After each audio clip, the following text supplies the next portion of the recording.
సమాజంలో జాతకాలపై నమ్మకం పెరిగిందని కాకినాడ సిటీ ఎమ్మెల్యే వనమాడి కొండబాబు పేర్కొన్నారు. కాకినాడలోని చల్ల కళ్యాణ మండపంలో సరిపల్ల శ్రీరామచంద్రమూర్తి రచించిన జాతక మాణిక్యం పుస్తకావిష్కరణ కార్యక్రమం జరిగింది. ఈ కార్యక్రమంలో కాకినాడ సిటీ ఎమ్మెల్యే వనమాడి కొండబాబు ముఖ్య అతిథిగా పాల్గొనగా విశిష్ట అతిథిగా రెడ్ క్రాస్ రాష్ట్ర chairman Y D Ramarao, Kakinada RDO మల్లిబాబులు పాల్గొన్నారు. ముందుగా భారతమాత చిత్రపటానికి పూలమాలలు వేసి జ్యోతి ప్రజ్వలన చేసి సభను ప్రారంభించారు. ఈ సభలో ప్రముఖ జ్యోతిష్య పండితులు, సాహితీవేత్త సరిపల్ల శ్రీరామచంద్రమూర్తి రచించిన జాతక మాణిక్యం పుస్తకాన్ని ఎమ్మెల్యే వనమాడి కొండబాబు ఆవిష్కరించి సభికులకు అందజేశారు. ఈ సందర్భంగా ఎమ్మెల్యే వనమాడి మాట్లాడుతూ ప్రజల్లో జాతకాలపై అపోహలు తొలగించేలా శ్రీరామచంద్రమూర్తి చేస్తున్న కృషి అభినందనీయమని అన్నారు. మనోవిజ్ఞాన శాస్త్ర పరిశోధకులు వింజరపు జనార్దనం, ప్రముఖ సాహితీవేత్త కాశీభట్ల సత్యనారాయణ, రెడ్ క్రాస్ రాష్ట్ర చైర్మన్ వైడి రామారావు, ఆర్టీఓ మల్లిబాబులు మాట్లాడుతూ రచయిత కృషిని అభినందించారు. పుస్తక రచయిత సరిపల్లె శ్రీరామచంద్రమూర్తి మాట్లాడుతూ సంస్కృతంలో చెప్పింది తెలుగులో వివరంగా రాశానని అన్నారు. పాలపర్తి సుబ్బారావు, చల్లా శ్రీనివాస్ నిరంజన్, గొట్టుమొక్కల వెంకట నరసింహశాస్త్రి తదితరులు పాల్గొన్నారు. రాస్తే చాలు, నా వెనకాల ఎవరు లేరు, మా అన్నయ్య నేనే, పెద్ద చదువులు చదవక్కర్లేదు మన వ్యాపారానికి అని చెప్పి అక్కడితో మాన్పించేస్తే వ్యాపారం చేసుకుంటూ నేను వచ్చాను. కానీ ఇక్కడ గొప్ప మేధావులు, ఈరోజు ఎన్నో నవలలు రాసిన వాళ్ళు, పెద్ద పెద్ద పుస్తకాలు రాసిన వ్యక్తులు మధ్య నేనుండి ఈ పుస్తక ఆవిష్కరణ చేయడం అనేది చాలా గర్వంగా ఫీల్ అవుతున్నాను కూడా ఈ సందర్భంగా తెలియజేస్తున్నాను. ఒక సామాన్య వ్యక్తిగా, ఒక గొప్ప వ్యక్తుల మధ్యన ఈ పుస్తకాన్ని ఆవిష్కరిస్తున్నందుకు నాకు చాలా గర్వంగా, సంతోషంగా ఉందని కూడా ఈ సందర్భంగా తెలియజేసుకుంటూ, ఈ రోజున రాబోయేటువంటి భవిష్యత్తులో జాతకం అనేది మనం అనుసరిస్తాం. జాతకంతో పాటు మనకు మనం కష్టపడాల్సిన బాధ్యత కూడా ఉంది మనందరం కూడా.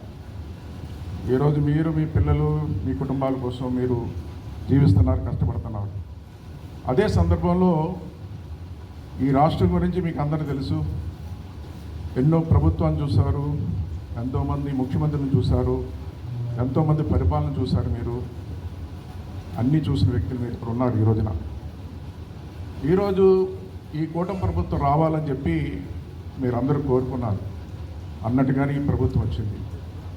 అయితే ప్రభుత్వం వచ్చింది, కష్టాల్లో ఉన్నప్పుడు వచ్చింది. ఈ ప్రభుత్వం కష్టాల నుంచి బయటపడాలి. ఆ బయటపడడం కోసం, అదేవిధంగా అభివృద్ధి జరగడం కోసం, భావితరాల భవిష్యత్తు కోసం ఈరోజు ఈ ప్రభుత్వం కష్టపడుతుంది. అందులో ముఖ్యమంత్రి గారు కష్టపడుతున్నారు. ఆ ముఖ్యమంత్రి గారికి మీ ఆశీస్సులు, మీ యొక్క ప్రోత్సాహం అన్నీ ఇవ్వండి. భావితరాల భవిష్యత్తు బాగుండడానికి మీ సహకారం పూర్తిగా అందించాలని ఈ సందర్భంగా మీ అందరినీ సభాముఖంగా కోరుకుంటున్నాను కూడా ఈ సందర్భంగా తెలియజేస్తున్నాను. ఎందుకంటే ఆయనకు కావాలి ఈ రోజున మన సాయం, మీ సాయం కాదు, మీ ప్రోత్సాహం కావాలి. ఈరోజు మీరే కోరుకున్నారు, అందరూ కోరుకున్నారు. ప్రజలు ఈ రాష్ట్రాన్ని మళ్ళీ అభివృద్ధి పథంలో నడపాలంటే ఆయనే ఉండాలని మీరు కోరి అందరూ కూడా ఈరోజు అవకాశం ఇచ్చారు. కానీ నడిపిస్తున్న విధానంలో కూడా ఏదో ఒక 5 సంవత్సరాల్లో అభివృద్ధి జరిగిపోతుంది. ఈ రోజున చూస్తున్నారు మీరు. గత 5 సంవత్సరాల్లో రాజధాని, పోలవరం మొదలు పెడితే పూర్తి చేసే సమయంలో ప్రభుత్వం మారిపోయింది.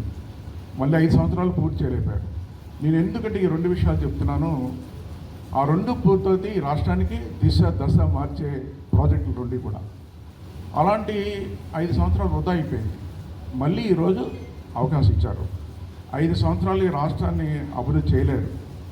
ఎందుకంటే చెప్తున్నా, నేను ఒక ఎమ్మెల్యే ఉండి చాలామందికి ప్రభుత్వం ఇళ్ల స్థలం ఇచ్చి ఇల్లు కట్టుకోమంటేనే 3-4 సంవత్సరాలు పడుతుంది చిన్న ఇల్లు కట్టుకోవాలంటే, కట్టుకోలేకపోతున్నారు. మనం మొదలెట్టినా ఏదైనా ఇల్లు మొదలు పెడితే కూడా 3-4 సంవత్సరాలు కడుతున్నారు ఇల్లులు. అలాంటి రాజధాని, భావితర భవిష్యత్తు కోసం ఏదైతే పోలవరం పూర్తవుతుందో, అదేవిధంగా ఈ రాష్ట్ర అభివృద్ధి జరగడానికి 5 సంవత్సరాలు సరిపోదు, 15 సంవత్సరాలు పరిపాలన చేసే విధంగా మీరందరూ సహకరించి ఆయన నాయకత్వాన్ని బలపరిచినట్టయితే మీరు భావితరాల భవిష్యత్తు ఈరోజు బాగుంటుందనేది నేను చెప్పే మాట కాదు. ఈ రాష్ట్రంలో ఉన్నటువంటి మేధావులు, శాస్త్రవేత్తలు, పెద్దలు అందరూ చెప్తున్న మాట మీకు మీ మనిషిగా, మీ ఎమ్మెల్యేగా చెప్పవలసి వస్తుందని చెప్తున్నానని కూడా ఈ సందర్భంగా తెలియజేస్తున్నాను.